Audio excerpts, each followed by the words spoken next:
Hi friends, welcome back to Calm the Chaos Homeschool. So today let's talk homeschool burnout and how to avoid it.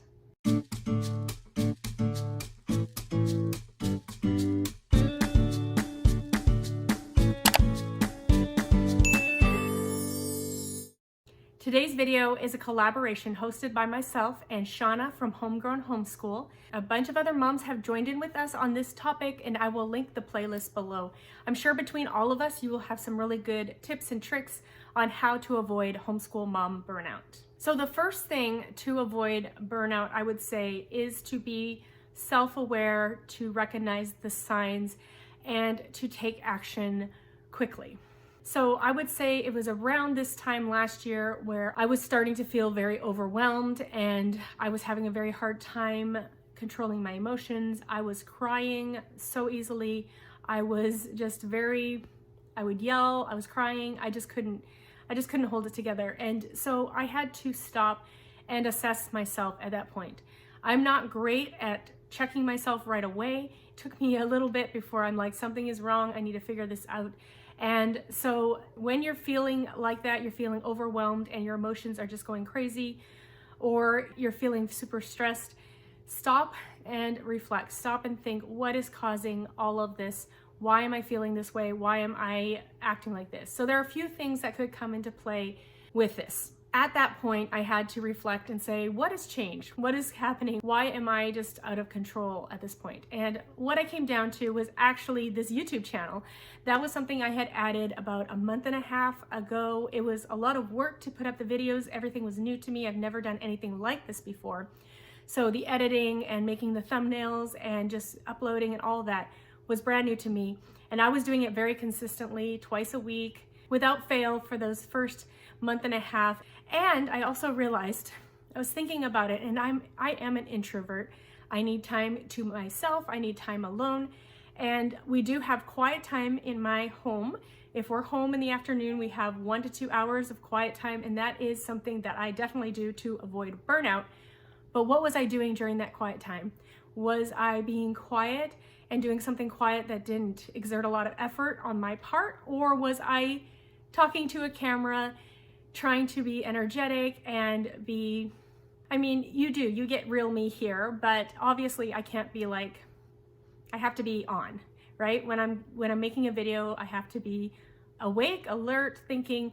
So I kind of realized that during what was my quiet time where I could refresh myself, I had added this new thing where I was having to be an extrovert and having to talk to people. That was kind of messing me up at that time. So when I realized that, I had to make a few changes.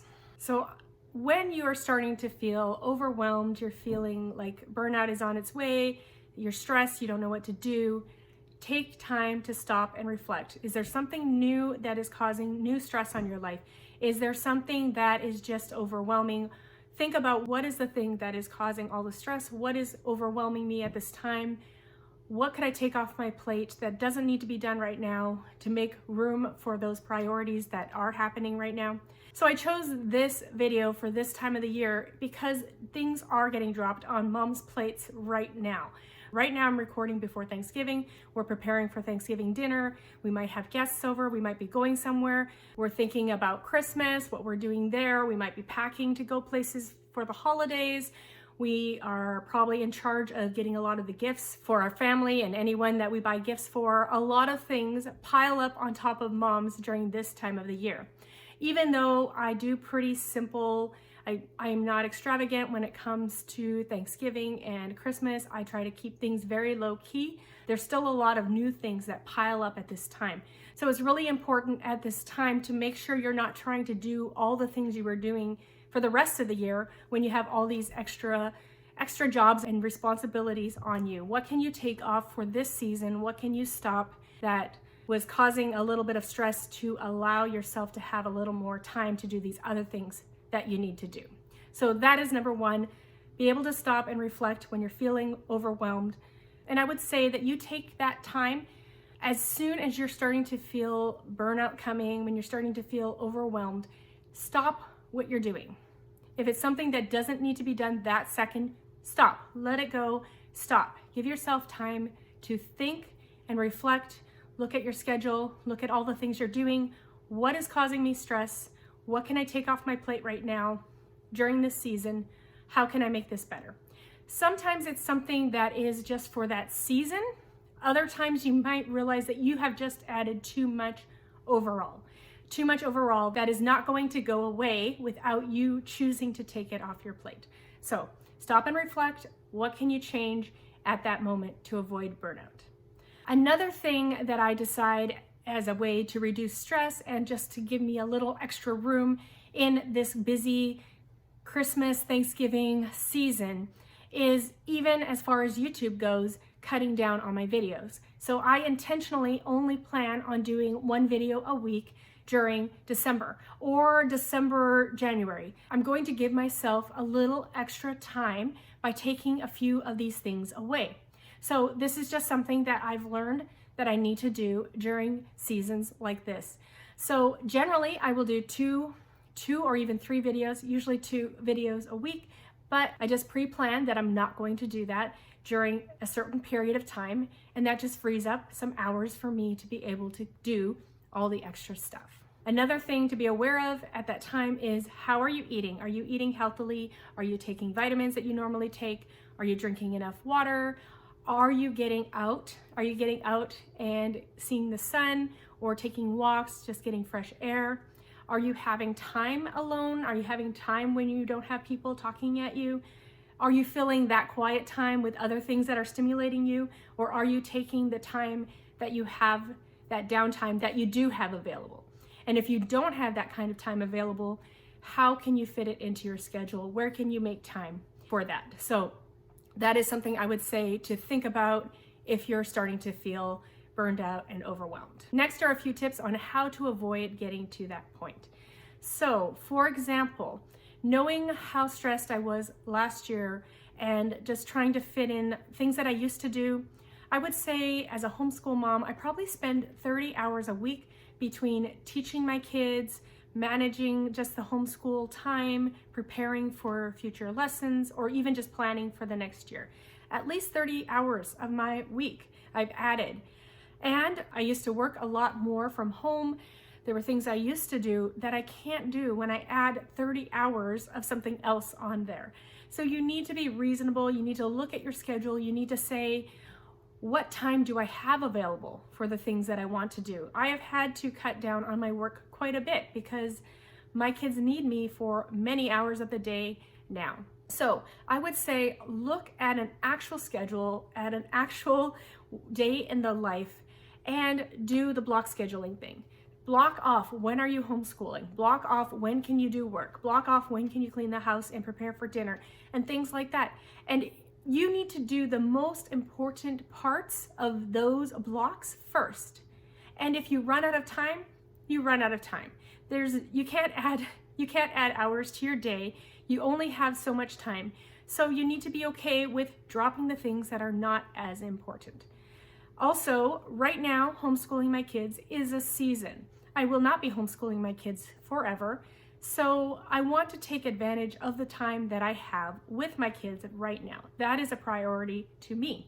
I can always go back to adding more hours of work in the future. But right now, my priority is homeschooling my kids. So if I need to drop some hours from what I used to do, so be it. That is what's happening right now in this time of life.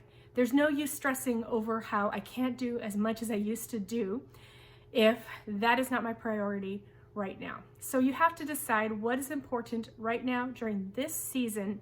What can I fit in my actual days, my hours of the day right now? And then you have to be okay with dropping some of the things. I will say my house is not perfectly clean a lot of the time. There are things that I do on a daily basis, like just cleaning the dishes, cleaning the counters, things like that. But those are habits that I have that don't include a lot of deep cleaning. And so that's just how it is. Our house is how it is. It's not a disaster. I do keep it picked up. I do get my kids to help me in picking up after themselves and putting things away. And that is something that we've built up over time. But my house is not spotless. And that is not a priority to me now, in general, honestly. We live in our house. Of course, we want it to be sanitary and not really gross and disgusting, but we can keep it a certain level of clean, and I don't need to be going above and beyond right now. That leads into another tip. What can you outsource? What can you get other people to help you with? For example, my kids all do their own laundry. I do put the laundry in for my boys and put it in the dryer, but my boys will fold and put away their clothes. My girls have been doing their own laundry for a very long time. My husband actually does our laundry. He started helping me out with that when we had one kid. It's just something that is not my favorite. So he does a lot of my laundry and his laundry. And I do other things. I do things like I do the meal prep. I do most of the cooking, most of the kitchen dishes, most of those things. But that's something I don't mind doing. But the laundry, I really do mind doing it. So my kids help with that. And then just teaching my kids to pick up after themselves and taking times throughout the day to just remind them, if you're moving on from this task to that one, you need to clean up that one. If you're moving on from here to there, you need to clean up there. You need to throw away your garbage. Just constant reminders on picking up after themselves and not leaving disaster in their wake. So that helps out a lot. Another thing that I outsource is I do hire someone once a month to come into my house for about 3 hours a month to do the deep cleaning. So this person comes in, they do our kitchen, they do the floors, all our hard floor surfaces, and our bathrooms. And other than that, I will do quick as necessary things in the bathroom. Of course, I do keep up on my kitchen as far as dishes and things like that, but I really don't do a lot of sweeping and vacuuming and mopping and deep cleaning of the bathrooms and kitchens throughout the month. Of course, we have a Roomba, and that does our floors every so often. One of the kids' jobs is to sweep under the kitchen table after, seems to be breakfast is our messiest meal. So after breakfast, and different kids have different chores, and we all work together to keep the house reasonable, but I don't do everything. And that is something that I have outsourced. I did that when I started working, and I continue to find that valuable for us. Gives me more time to work on my business and to homeschool my kids. And so that is something that we have outsourced. So along with this goes, don't try to multitask. Okay, so I will tell you that I am the world's best multitasker. No, not the world's best, but I do love to multitask, and generally I can do it quite well. I really like to be able to do multiple things at once. However, when you have a schedule with certain blocks for certain things, you want to group like things together. When you're homeschooling, you don't want to be uploading a YouTube video or trying to get some business work done as well. If you're trying to homeschool your kids, you want to be focused on homeschooling.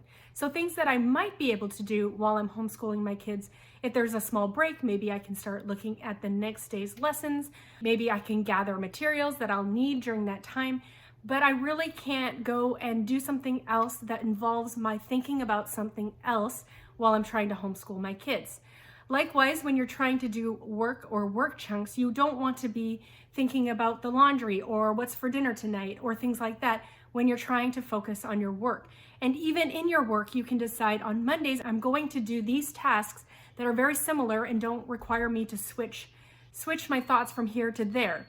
And then maybe you have a chunk of time where you're cleaning the house and planning dinner and things like that. So those things go together, and your mind is not switching back and forth. Maybe I can do the laundry and decide on dinner and while I'm clearing the counter or something like that. So you can multitask, but these need to be things that you can do together. For example, if I'm folding laundry, I can very easily listen to a podcast or something, but I can't fold laundry and make dinner and something like that. So you need to be able to group things together in ways that make sense, and don't try to be doing two different tasks that are taking your brain in two different directions at the same time. That can cause a lot of stress and overwhelm. Another change that I made because of how I was feeling last year was I have decided to schedule the first and second Monday of every month off of homeschool. I was finding that I had a lot of business tasks and things to do towards the beginning of the month, and I was feeling super overwhelmed when we hit the beginning of the month, and I was just homeschooling like normal, but I had all these extra jobs I needed to do for my businesses. So at the beginning of the year, I decided that no matter what. Even if I don't feel like I have a lot for my businesses, we are going to take off the first Monday and Tuesday of every month just to give me that breathing room. And what I've found is I will work hard even the weekend before those 2 days. I'll be working hard trying to get my business things done. And I'll make lists of things that I can't get to normally. Maybe there's decluttering, maybe there's something I need to clean up or some certain project I need to do. I actually have time because of those 2 days to think about what are the things I need to do and complete some of those things. Even so, I can't get to everything. I've found even with those 2 extra days every single month, I can finish my work tasks, I can make a list of things I need to do, and maybe do 1 or 2 things, but I still can't complete everything. So I don't think it's ridiculous to take those days off. They are very needed. They help me not be so stressed because of having so much to do during that first week of the month.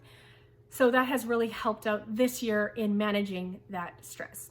And I am tempted sometimes to say, oh, I don't need those 2 days off. I can just do it on the weekend or something. But I always find that those 2 days are so well spent. I get so much done that I needed to get done. I get stuff done that I didn't know I needed to get done, and I can get it done. And the kids can just do stuff that they want to do. So they can be more unschooling and they can do the things that they want to do. So that has really helped me out with avoiding that burnout this year. One more thing that I think is so important, something that is very much a pain point for me, is meal prep. Not so much the prepping of meals, but the deciding on what we are eating. So just having a plan for our dinners, especially, basically having a meal plan really helps me and helps reduce stress at that 4 or 5 o'clock where we're trying to figure out what's for dinner. So basically I have a rotation of meals that I rotate through, and I will go shopping for a certain number of the meals every week or 2, so I have ingredients on hand. And the night of or the night before, I will decide what we're having for that meal that night. Either that night or the next night, I'll get out the meat if I need to get meat out to defrost. But just having a few options on what we could have for dinner and knowing that we have all the ingredients that I need, I don't have to be worrying about it all day. I can think about it at 4, I can think about it at 5, I can throw the meals together. I really just don't like having to think what's for dinner. I really don't like trying to figure out what's for dinner on the spot. So I have a few options that I have already prepared for. I pick the one that works best for that evening and make it. I really don't mind cooking if there's a plan. So I think having that plan ahead of time or having some meals that you just rotate through really helps me with that and reduces just daily stress of trying to figure out what are we going to eat. So those are my tips for you on how to avoid burnout as a homeschool mom or just a mom in general. I hope those tips were helpful. Don't forget to check out the description box below to see what all the other homeschool moms say as tips for avoiding burnout. Thank you so much for coming today. If you like content like this, don't forget to give me a like and subscribe if you haven't already. I hope to see you in my next video. Goodbye, everyone.